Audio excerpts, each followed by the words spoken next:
Earth has not anything to show more fair.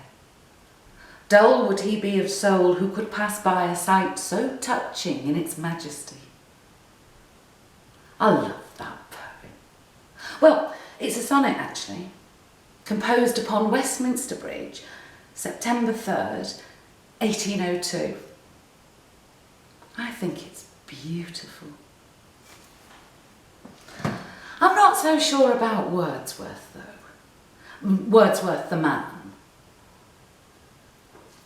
I think he might have been a bit of a wanker. The strong, romantic, solitary man. Was he fuck? He had a whole army of women behind him. Well, 4 women, but you know. I wandered lonely as a cloud. Did he bugger? His sister Dorothy was with him apparently. She doesn't get a look in. Do you know what I reckon? I reckon she probably planted the daffs. Oh, which reminds me, I've got to sort out those beds. So yeah, there was his sister Dorothy, his wife Mary, all ghostly and good. A phantom of delight, apparently. Kept in the shadows, more like. His sister-in-law, Sarah, bit weird. And eventually his daughter, Dora. They all acted like his secretaries and housekeepers and companions. 19th century PAs, more like. Do you know, he wouldn't let Dora get married until she was 38. Still wasn't happy. Like I said, wanker. Still a great poem though. I like to go and visit the site. You can regularly see me on Westminster Bridge. I get up really early when it's dead quiet and there's hardly anybody around.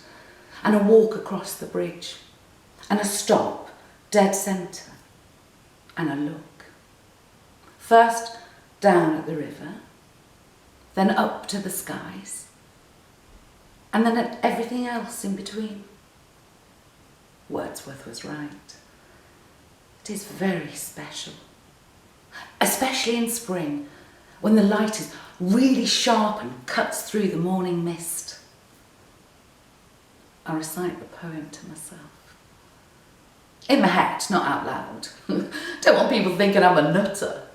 Because although it's quiet, there's still the odd person about. They never stop to look there. Last time I was there, I was thinking about Dorothy. She was with him on this trip too. They'd walked across the bridge together. They were heading to France, but that's another story altogether. And then I got to wondering about the others. Did Mary or Sarah or Dora even ever stand here on this spot?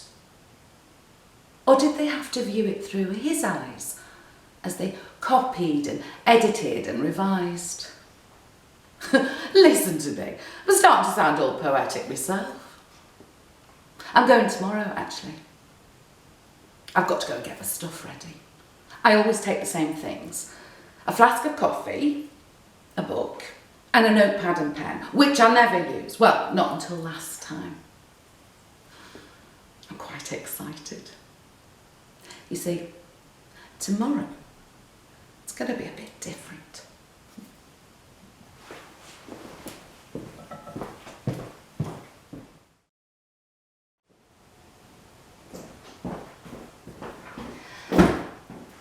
Right, that's me set. Oh, fuck. I forgot the flowers. I'll get them in the morning. I'm meeting my friend, Irene. Well, when I say friend, I met her for the first time on the last visit. I'd been to the bridge, as normal, and I like to walk back along the south bank. It can get busy, but not at that time in the morning. I see a few familiar faces. The street cleaner with his cart who always says good day. The early morning joggers who don't. And there's this chap I always see, walking his dog. Lovely, smiley green eyes. The chap, not the dog. We nod and smile. I had wondered if it was flirtatious. I soon realised it wasn't. I didn't see him last time. Well, not in the usual place. I didn't see him until I was sat on the bench outside the National having my coffee. To be honest, I hadn't even noticed him. I'd been rummaging around in my bag for the biscuits, which I found, but then managed to spill all over the pavement. The dog was there, quick as a flash. Then I saw this man charging towards me. Goliath! Goliath! Well, I looked up, and it was him. His eyes weren't smiling now, though. Oh, it's you. Here again. And I don't know why, but I felt mortified. Then I heard myself saying, I'm so sorry about the biscuits. What were they? He barked. What type of biscuits? What has Goliath just eaten? Hobnobs. Fucking hell! Chocolate hobnobs. Jesus Christ! You bloody stupid woman! Charming. So much for a flirtation. I'd obviously misread that one. To be honest, I was a bit confused, because Goliath didn't exactly look like a purebred.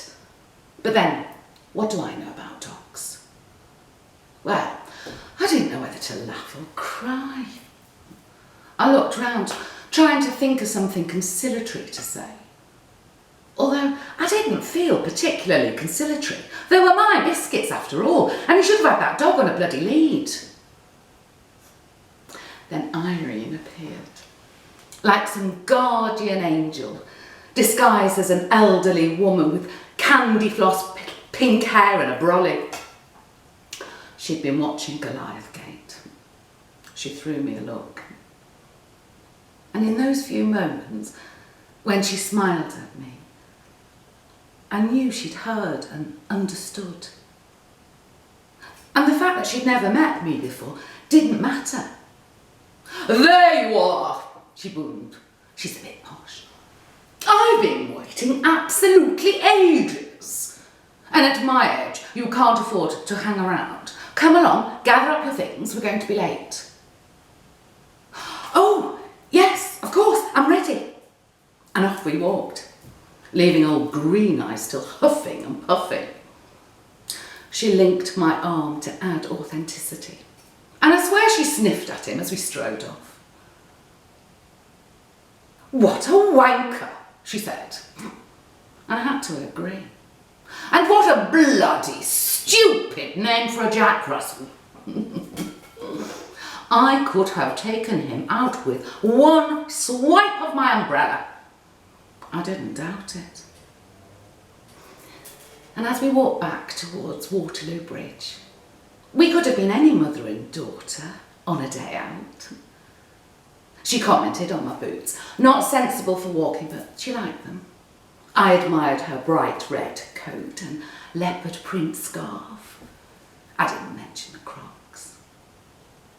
I'm Jenny, by the way. Irene, pleased to meet you. As we neared the bridge, I said, can I buy you a cup of tea? No, thank you, dear. But might we stop for a moment before tackling the steps? We stood in peaceful silence. I watched boats on the river and the city starting to come to life. What do you see? She said. Well, I didn't know where this was going, but I played along. Buildings, a few boats, and bridges. Indeed, my dear. And that bridge you can see there, My mother built that bridge. Your mother built Waterloo Bridge? Are you sure? Oh yes, very sure. Not single-handedly, I might add. Her name was Dorothy. Of course it was. Are you sure you wouldn't like that cup of tea? So, we spent the morning together, chatting and having a laugh. She told me all about the ladies' bridge and about how hundreds of women had built it during the war and about how, for the most part, they'd been forgotten. There were no records, no names. She laughed when she told me about the rumours that the women had in fact been sex workers from Blackfriars. Well, at least they would have had the required stamina, I suggested. And then I remembered that her mum was one of them, so I let it go.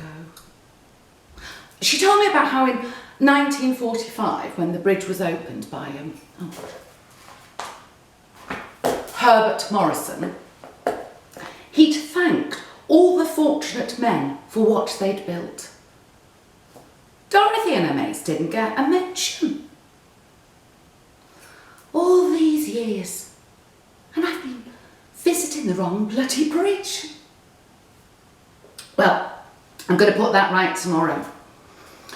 I'm meeting Irene at 10 under the clock in the station, and together we are going to walk across Waterloo Bridge, not Westminster, and we're going to stop halfway. But unlike Wordsworth, we aren't going to marvel at the towers and domes and theatres and temples created by men. No. We're going to scatter flowers in the river. Flowers for all those unnamed, forgotten women. And we'll thank them. And we'll know that we stand on what they built. And know that what they built continues to support us on the journey. The journey we're still making. I might even take a photo. And when I get home, I am going to raise a glass to all the Dorothys. Cheers!